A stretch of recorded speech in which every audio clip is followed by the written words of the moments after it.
Bismillahirrahmanirrahim. Assalamualaikum warahmatullahi wabarakatuh.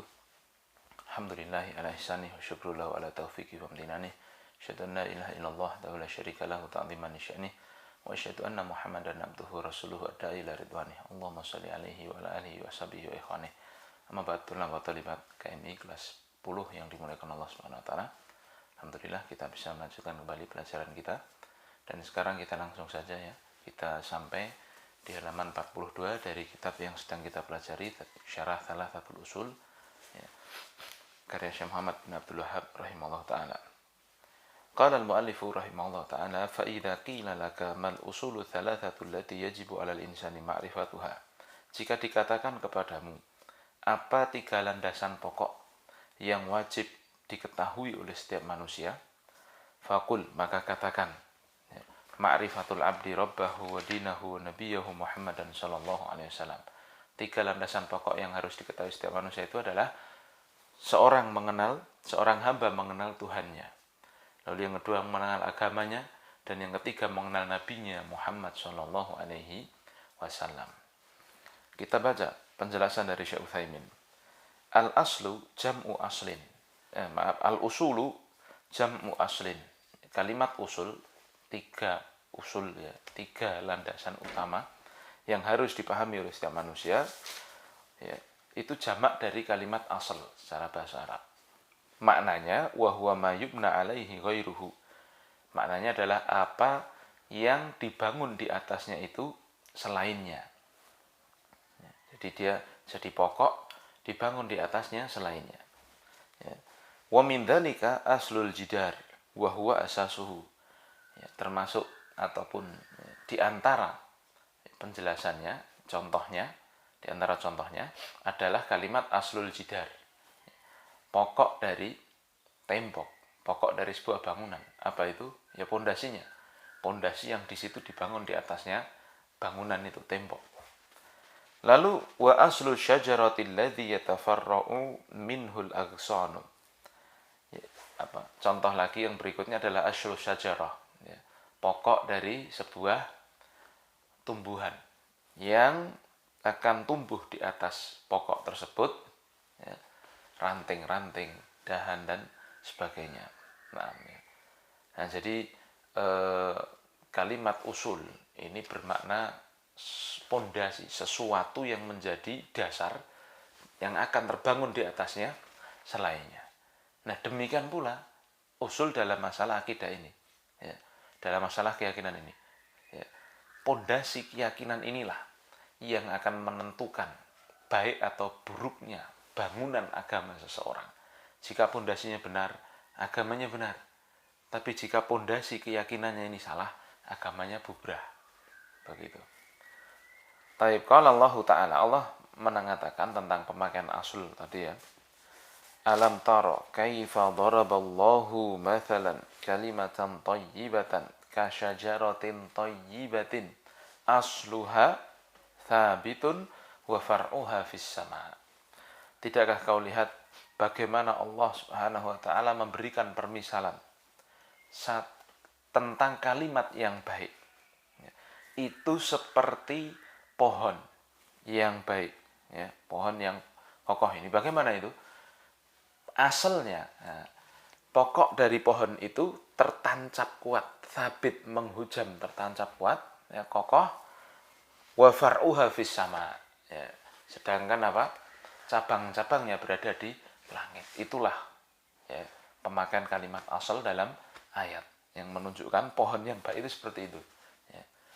Nah, kalimatan thayyibatan Allah permisalkan dengan pohon yang menancap kuat. Insyaallah. Wa hadhihi al-usulu thalathatu yushiru bihal musannifu rahimahullahu ila al-usulil lati yus'alu anha al-insanu fi qabrihi. Dan tiga landasan pokok, tiga usul, ya, tiga pondasi yang diisyaratkan oleh penulis, ya, semoga Allah merahmati beliau. Ini adalah pondasi yang manusia kelak akan ditanyai di kuburannya. Rabbuka wa madinuka wa man nabiyuka. Tuhanmu siapa, agamamu apa, dan siapa nabimu. Maka 3 pondasi ini yang akan menjadi pertanyaan besok di alam kubur. Maka 3 pondasi ini pula lah yang wajib ya, kita pahami, lalu kita amalkan konsekuensinya. Tidak boleh kita tidak memahaminya. Taib. Kemudian ya, kita lanjutkan pembahasannya. Syekh Utsaimin ya mensyarah kalimat ya, ma'rifatuha ya, allati yajibu 'alal insani ma'rifatuha, 3 perkara yang wajib diketahui manusia. Auradal mu'allifu rahimahullahu ta'ala hadhil mas'alata bisigati su'al. Ya. Syekh Muhammad bin Abdul Wahab membawakan permasalahan ini, membawakan pembahasan ini dengan model tanya jawab. Wa dzalika min ajli an yantabihal insanu laha. Ini tujuannya agar manusia itu supaya apa? Perhatian, supaya fokus, ya. Supaya tersadarkan dengan apa? Model ini, dengan apa yang akan beliau sampaikan ini. Li'annaha mas'alatun 'azimatun wa usulun kabiratun. Karena 3 permasalahan ini adalah permasalahan yang sangat besar ya, dan kemudian merupakan pondasi yang sangat agung pula. Wa inna maqala inna hadhihi hiyal usul thalathatu allati yajibu 'alal insani ma'rifatuha li'annaha hiyal usulul lati yus'alu anha al-mar'u fi qabrihi. Dan ya, yang dimaksud dengan 3 pondasi ini, 3 landasan ini adalah landasan yang wajib manusia ketahui, karena 3 landasan itu merupakan pertanyaan mendasar yang akan ditanyakan kepada manusia di kuburannya besok. Idza dufina wa tawalla anhu ashabuhu atahu malakani fa aq'adahu fasa'alahu man rabbuka wa madinuka wa man nabiyuka. Jika seorang itu telah ditanam, ditaruh di kuburannya, telah dikubur ya, selesai prosesi penguburan, tawalla anhu ashabuhu, kemudian semua pengantarnya itu berpaling ya, maksudnya pulang, maka akan datang kepadanya 2 malaikat.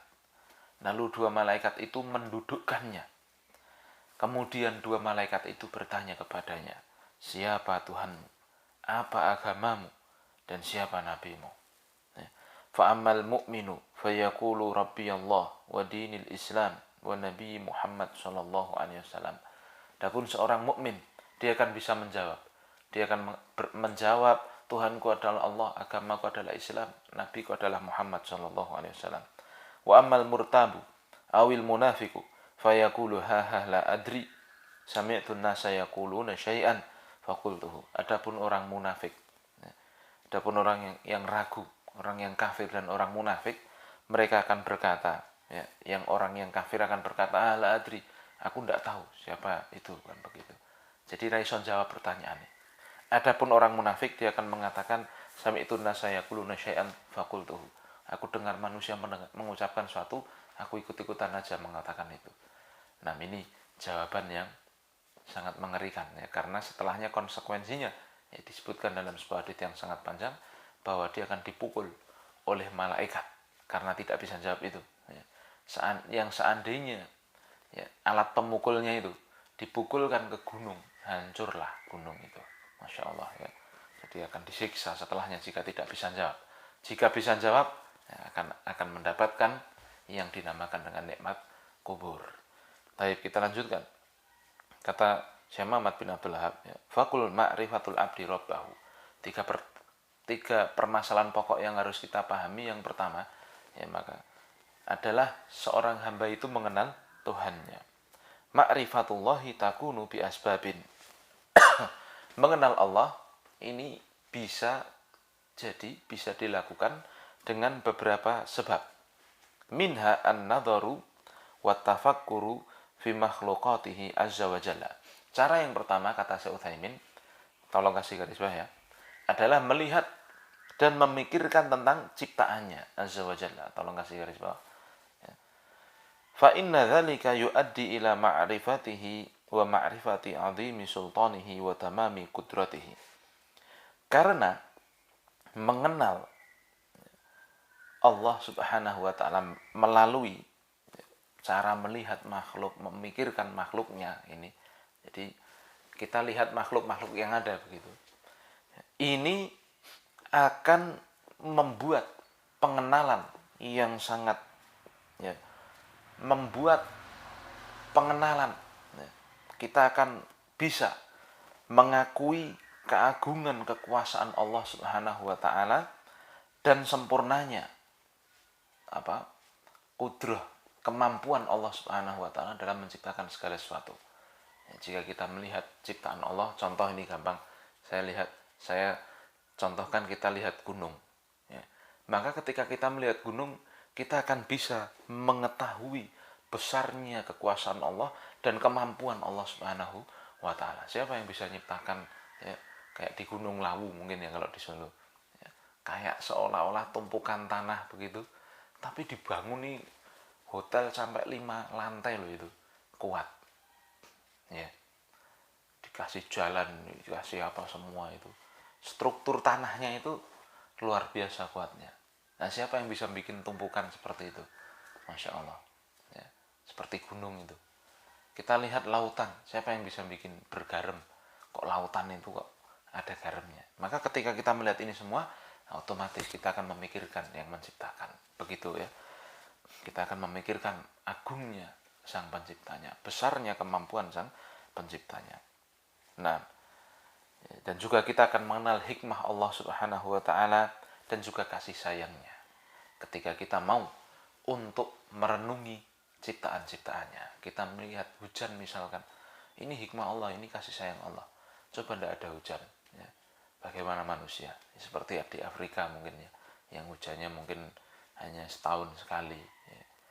Masya Allah. Ya. Maka tentunya ini membuat kita seharusnya memikirkan tentang sang penciptanya. Allah Subhanahu wa taala mengatakan, awalam yanzuru fi malakutis samawati wal ardi wama khalaqallahu min syai'.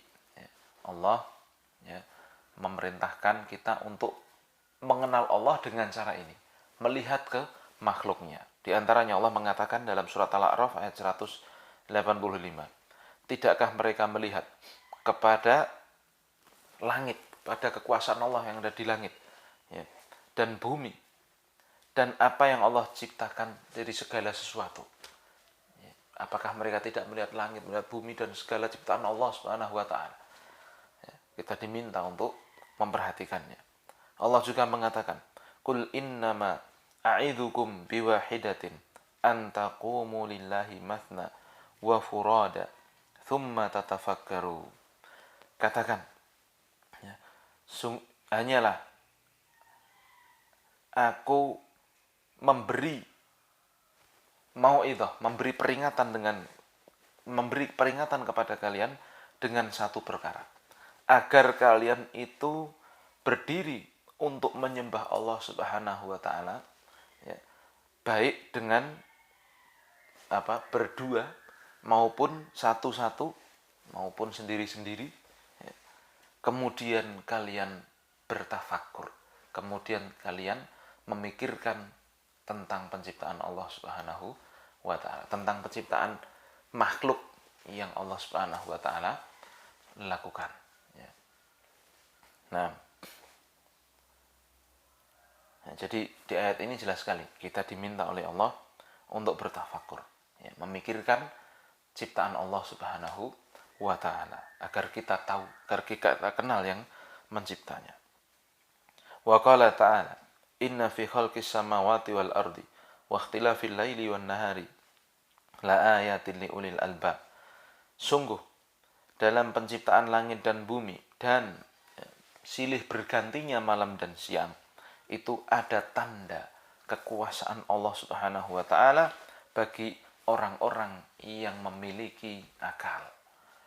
Jadi kalau kita perhatikan, siapa yang bisa bikin malam? Siapa yang bisa bikin siang? Masya Allah, tidak ada yang bisa ya. Kalau kita memperhatikan itu, kita akan tahu kemahabesaran Allah Subhanahu wa ta'ala. Allah juga mengatakan dalam ayat yang lain, وَمَا خَلَقَ اللَّهُ فِي السَّمَاوَاتِ وَالْأَرْضِ لَآيَاتٍ لِقَوْمٍ يَتَّقُونَ. Apapun yang Allah ciptakan di langit dan di bumi, itu ada tanda kekuasaan Allah di dalamnya bagi orang-orang yang mau bertakwa. Ya, kita kalau mau lihat langit itu, ya siapa yang bisa bikin tanpa tiang? Kita bikin apalah bangunan tanpa tiang, nggak mungkin. Tapi Allah Subhanahu Wa Taala, nah, ya, dengan mudahnya menciptakan langit ini. Ya, ini bagi orang yang bertakwa akan berpikir. Tapi bagi orang yang tidak memiliki ketakwaan dalam hatinya, ya dia anggap biasa-biasa saja. Insya Allah, ya. Kemudian Allah juga mengatakan, Inna fi khalqis samawati wal ardi wa ikhtilafil laili wan nahari wal fulki allati tajri fil bahri bima yanfa'un nasa wa ma anzalallahu minas sama'i min ma'in fa ahya bihi al-arda ba'da mautiha wa batha fiha min kulli dabbatin wa tasrifir riyahi was sahabi al-musakhkhari bainas sama'i wal ardi la ayatin liqaumin ya'qilun. Sungguh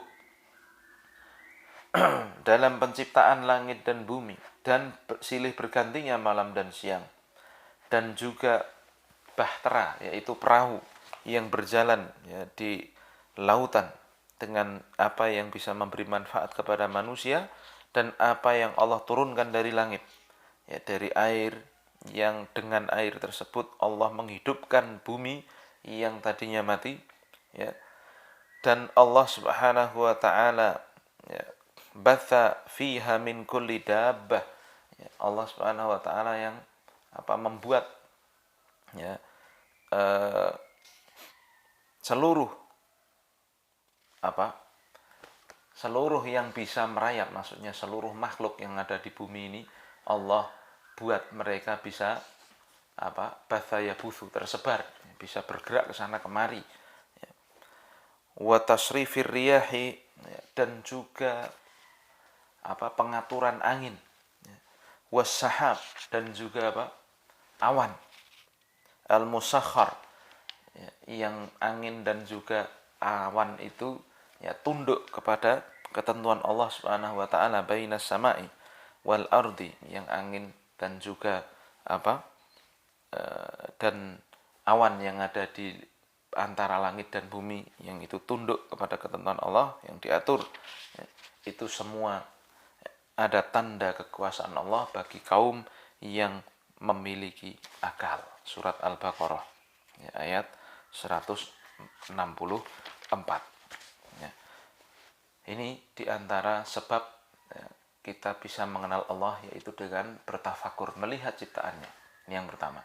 Lalu sebab yang kedua, kata Syekh Utsaimin, wa min asbabi ma'rifatil abdi rabbahu an-nadharu fi ayatihi syar'iyyati, kasih garis bawah, ya. Sebab yang kedua adalah dengan melihat ayat-ayat syar'iyah Allah Subhanahu Wa Ta'ala. Wahiyal wahyul ladzi ja'at bihi rusulu alaihi wassalatu wassalam. Yang mana yang disebut dengan tanda syar'iyah itu adalah wahyu yang dibawa oleh para rasul alaihi wassalatu wassalam. Fayanduru fi hadhil ayati wa ma fiha minal masalih al-'azimati allati la taqumu hayatul khalqi fid dunya wala fil akhirati illa biha.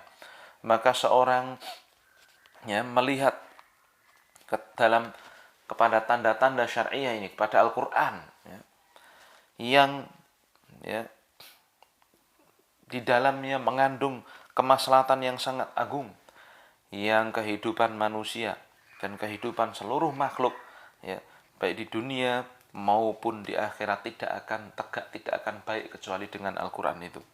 Fa idza nadhara fiha wa ta'ammalaha wa mashtamalat alaihi minal ilmi wal hikmati wajada intidamaha wa muwafaqataha lima salihil ibadi arafa bidzalika rabbahu azza wa jalla.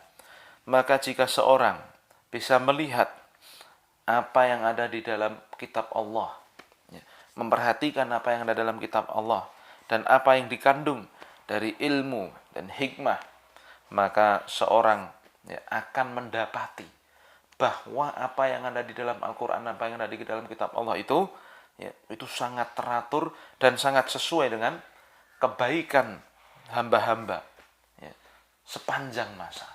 Ya. Maka jika dia bisa memperhatikan, melihat perkara itu, dia akan tahu Tuhannya. Sebagaimana Allah Subhanahu Wa Taala mengatakan, afala yatadabbaruna al-Quran. Ya, Tidakkah mereka mau untuk mentadaburi Al-Quran? Walau kana min indi ghairillahi lawajadu fihi ikhtilafan katsira. Yang seandainya Al-Quran itu datang dari selain Allah, mereka tentu akan mendapati perbedaan, perselisihan yang sangat banyak. Ya. Jadi ketika kita memperhatikan Al-Quran, kita akan tahu perkara seperti ini, bahwa Al-Quran itu cocok untuk siapapun, untuk sepanjang masa. Dan apa yang ada dalam Al-Quran itu sangat ilmiah. Ya, bisa dibuktikan dengan sains, bisa dibuktikan dengan teknologi, dan bisa dibuktikan dengan akal kita yang bisa dipakai.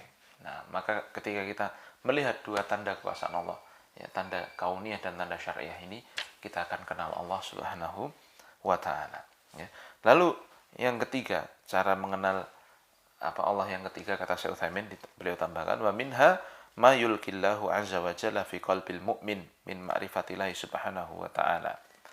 Ya, di antara cara yang ketiga untuk mengenal Tuhannya adalah apa yang Allah Subhanahu wa taala lemparkan kepada hati seorang mukmin, ya, sampai seolah-olah dia melihat Tuhannya, ra'yal aini.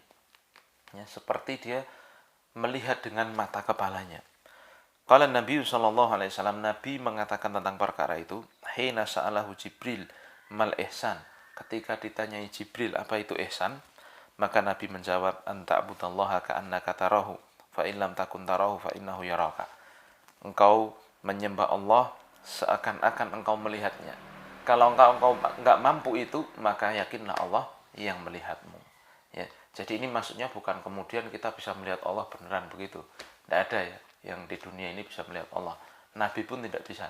Ya. Nabi Musa pun juga tidak melihatnya. Nabi diajak bicara langsung oleh Allah. Allah bicara langsung kepada Nabi Musa, tetapi Nabi Musa tidak melihatnya. Tapi yang dimaksud dengan melihat Allah seolah-olah ada di hadapannya, ya, benar-benar ada di hadapannya. Ini maksudnya, ya, dia itu benar-benar, ya, bisa mengakui, merasakan keagungan Allah. Dia benar-benar taat sampai pada level, ya, semua yang Allah kehendaki, semua yang Allah atur itu bisa dia laksanakan. Semua perintah Allah dia laksanakan, semua larangan Allah dia tinggalkan. Ya. Ini orang yang bisa seperti ini level tertinggi. Ya, level tertinggi dari seorang hamba. Ya. Kenapa? Ya seolah-olah dia itu seperti melihat Allah di hadapannya. Maka dia sama sekali tidak berani meninggalkan perintahnya. Dan dia sama sekali tidak berani menerjang larangannya.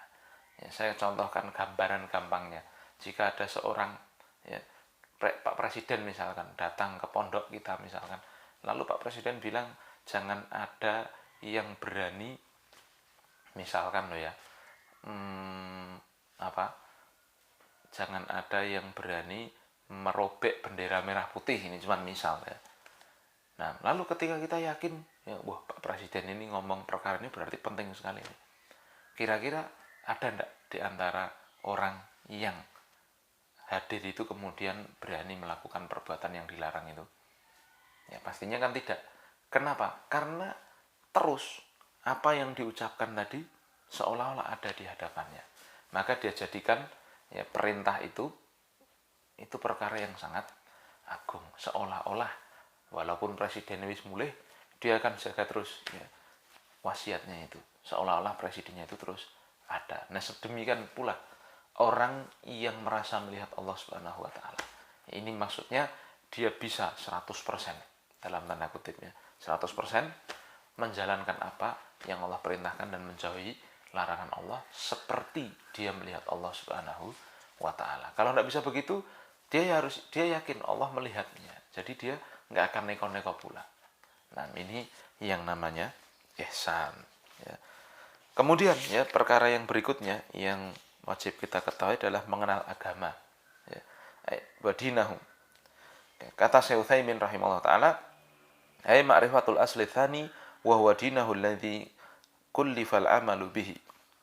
Mengenal pokok yang kedua, yaitu mengenal agamanya, yang seorang itu dibebankan kepadanya untuk mengamalkan agama itu. Wa ma tadammanahu minal hikmati wa rahmati wa masalihil khalqi. Dan seorang itu diwajibkan untuk mengamalkan kandungan dari agama itu, isi dari agama itu, ya, apa yang menjadi konsekuensi dari agama itu, dari hikmah, rahmah, dan juga kemaslahatan bagi makhluk.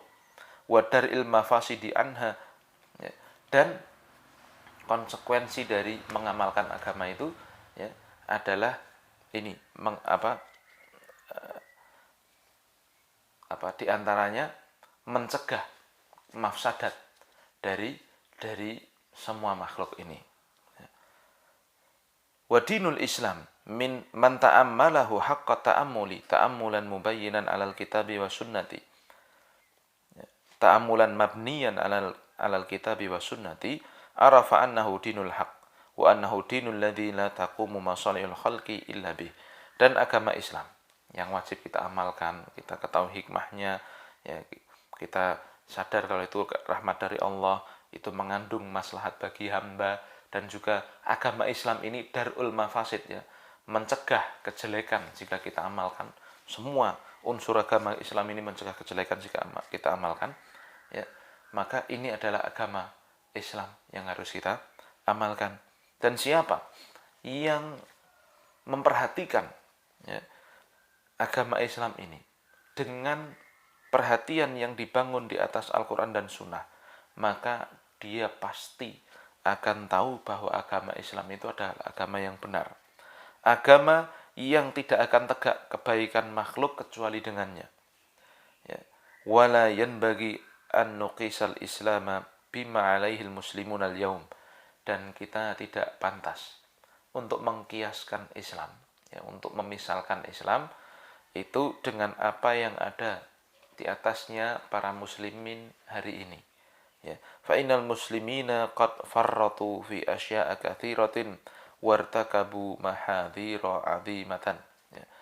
Karena kaum muslimin pada zaman kita ini, ya, bisa jadi, ya, terkadang mereka itu meremehkan banyak perkara, ya, melampaui, kemudian wartakabu, ya, melakukan perbuatan-perbuatan yang terlarang, ya, yang kadang itu larangan yang besar mereka lakukan. Hatta ka'annal a'isha bainahum fi ba'dil biladil islamiyati ya'ishu fi jawin ghairi islamiyyin. Sampai seolah-olah orang yang hidup di antara kaum muslimin di masa ini, ya, di beberapa negeri Islam itu seolah-olah seperti dia itu hidup, ya, di iklim yang tidak Islami, ya kan. Jadi maksud saya ini gini, kaum muslimin yang ada saat ini, ya, itu tidak 100% mencerminkan agama Islam gitu loh. Ya, kenapa? Karena banyak di antara mereka yang melampaui batas tadi, ya, ada yang melakukan perbuatan-perbuatan terlarang bahkan, ya, sampai seolah-olah orang yang tinggal bersama mereka itu, ini Islam nggak sih, kan gitu. Kok budayanya, udaranya, hawanya ini kok bukan hawa Islami. Wong Islam jenenge Islam, tapi kok perbuatannya tatoan apa semua begitu kan, banyak kan sekarang. Perempuannya juga sama, katanya Islam tapi nggak kerudungan, ya. Lalu ya sebegitulah kayak anak Zana Manau itu, ya, melakukan hal-hal yang macam-macam. Nah, kata Syekh Utsaimin ini tidak bisa, tidak jadi itu barometer Islam itu bukan seperti itu, ya, bukan seperti itu. Apalagi orang yang ngaku-ngaku Islami, ya, tetapi dianya nggak Islami sama sekali. Mbak, katanya Islam kok kerudungan, yang penting kerudungan hatinya. Kalau coba hatinya dibuka, dikerudungi kalau bisa, ya nggak bisa, ya. Ya, Islam itu harus diamalkan semuanya. Nah, kata Syekh Utsaimin kembali, ya, kaum muslimin saat ini sebagiannya itu tidak mencerminkan dia itu Islam gitu loh. Tidak mencerminkan dia itu mengamalkan agama Islam karena dia jauh dari Islam begitu. Ya, wa dinul islamiyyu bihamdillahi taala mutadamminun li jami'il masalih allati tadammanat hal adyanus sabiqah. Ya. Agama Islam alhamdulillah, ya, itu mengandung seluruh kebaikan yang dikandung oleh agama-agama sebelumnya. Mutamayyizun 'alaiha bi kaunihi salihan li kulli zamanin wa makanin wa ummatin. Yang agama Islam ini istimewa, lebih baik dari agama-agama sebelumnya, ya, di mana Islam ini, ya, bisa sesuai bagi setiap masa, setiap tempat dan setiap umat. Wa makna kauniha shalihan li kulli zamanin wa makanin wa ummatin.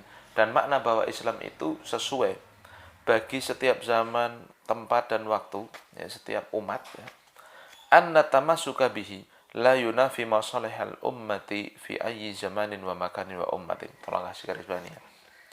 Bahwa siapa yang berpegang teguh dengan Islam, ya, itu tidak akan, ya, menafikan kebaikan umat, ya, di setiap zaman, setiap tempat dan setiap umatnya. Jadi maksudnya siapa yang berpegang teguh dengan Islam, siapapun itu, maka dia akan sesuai begitu. Ya. Dia akan baik pula, ya, kapanpun, dimanapun, ya, dan dengan siapapun begitu. Kalau dia berpegang teguh dengan Islam yang benar. Ya. Fadinul Islami ya'muru bi kulli amalin sholihin wa yanha an kulli amalin sayyi'in. Maka agama Islam itu memerintah, ya, memerintahkan untuk mengamalkan segala perkara yang baik dan melarang dari segala perbuatan yang jelek. Ya. Fahuwa ya'muru bi kulli khuluqin fadilin. Islam ini memerintah seorang itu untuk berakhlak dengan akhlak yang mulia. Wa yanha an kulli khuluqin safilin, dan melarang dari akhlak yang rendahan.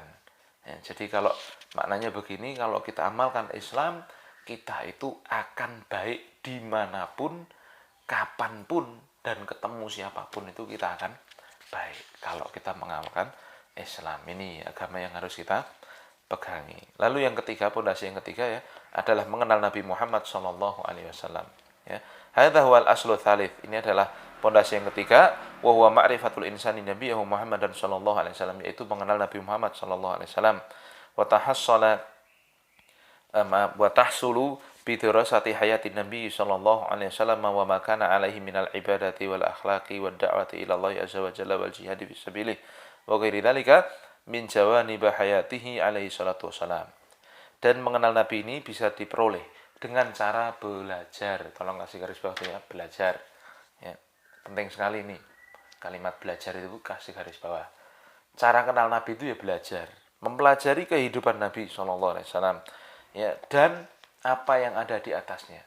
Mempelajari kehidupan Nabi dan seluruh seluk-beluk yang Nabi SAW berada di atasnya, dari ibadah beliau, akhlak beliau, dakwah beliau, jihad beliau di jalan Allah, dan selain itu dari perkara-perkara dari sisi-sisi kehidupan Nabi SAW. Ya. Jadi carane pengen kenal Nabi itu belajar, ya, bukan kemudian ngaku-ngaku tok, aku cinta Nabi, sholawat-sholawatan saja, tetapi tidak pernah belajar. Ditekoni Nabi sapa, lahirnya kapan, ya, perangin Nabi apa saja, ya, anaknya Nabi siapa saja, wahyu yang dibawa alhamdulillah, wahyu yang dibawa Nabi apa, ya, terkait dengan ini perintah Nabi bagaimana, sunnah Nabi dalam hal ini apa, ya, itu harus belajar. Ya. Nah, kita itu diajari oleh Nabi SAW perkara masuk WC sampai perkara ngurusi negara kita diajari. Ya. Lalu kalau kita nggak mau belajar, terus kemudian kita ngaku kenal Nabi, ya, ini perkara yang sangat jauh. Hayhata kalau orang Arab bilang. Ya. Hayhata. Ya.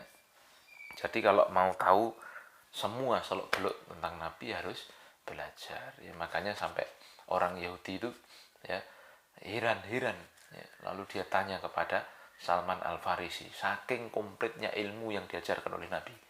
Ya. Beliau mengatakan pada Salman Al-Farisi, ya, hal allamakum nabiyukum kulla syai'in. Ya. Wahai Salman, apakah nabimu itu ngajari kalian segala sesuatu? Maka beliau menjawab, na'am, iya. Hatta al-qira'ah.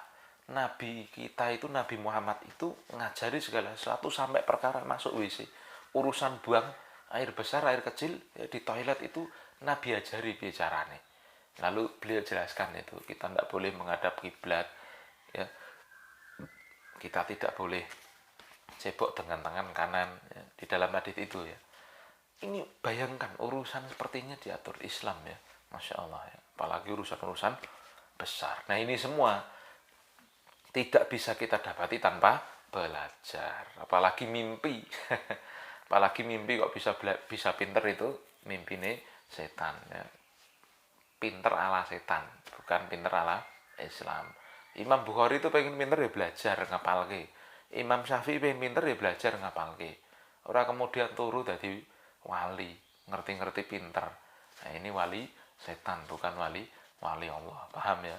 Nah, ya, jadi harus masuk akal kita. Harus masuk akal. Sekarang ini banyak orang yang tidak masuk akal. Saya ngomong gini ini karena baru ketemu orang aneh begitu aja. Ya, orang aneh. Gimana? Orang mama apa ya, setengah gila. Tapi orang-orang nyium tangannya dan sebagainya. Baru belum lama ya, ketemu kan begitu. Maksudnya ya lihat begitu. Waliyatubillah. Nah, ini gimana itu? Pengikut Nabi Muhammad kok kayak gitu.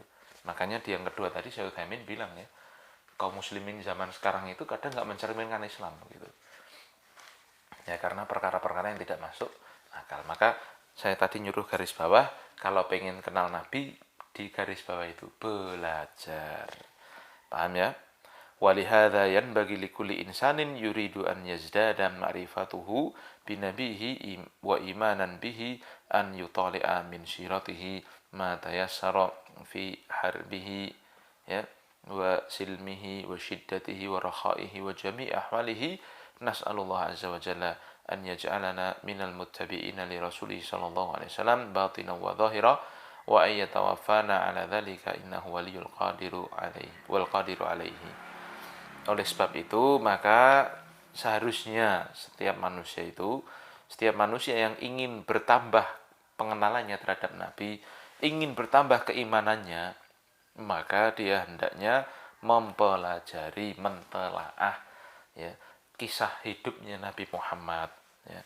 Apa yang bisa dia pelajari dari perangnya Nabi bagaimana ya, ketika damainya bagaimana ya, ketika Nabi menghadapi kesulitan bagaimana, ketika Nabi mendapatkan kemudian bagaimana ya, Nabi dalam keadaan mudah ya, maksudnya apa, mendapatkan kemudahan itu bagaimana ya, dan hendaknya dia mempelajari seluruh perkara yang memang menjadi perkara Nabi Muhammad Shallallahu Alaihi Wasallam ya. Jangan kemudian kita benci dengan sunnah Nabi. Kok ada ustadz kok ngomong sidik-sidik sunnah ya, sidik-sidik sunnah begitu, malah mengkritik begitu maksudnya. Ya ini perkataan yang tidak pantas. Ya memang kita itu hidup butuh teladan kok. Ya, teladan kita bagaimana? Makanya hidup kita itu kalau semua ada teladannya enak gitu loh. Nah kita itu disuruh belajar meneladani itu. Ya, maka Syekh Utsaimin terakhir ini berdoa, kita minta pada Allah Subhanahu Wa Taala agar menjadikan kita orang-orang yang bisa mengikuti Nabi Shallallahu Alaihi Wasallam ya secara batin dan zahir. Dan semoga Allah Subhanahu wa taala mewafatkan kita di atas sunnah tersebut ya. Dan dialah yang maha mampu akan segalanya. Ya. Baik, kita akhiri subhanakallahumma wa bihamdika asyhadu an la ilaha illa anta astaghfiruka wa atubu ilaik. Assalamualaikum warahmatullahi wabarakatuh.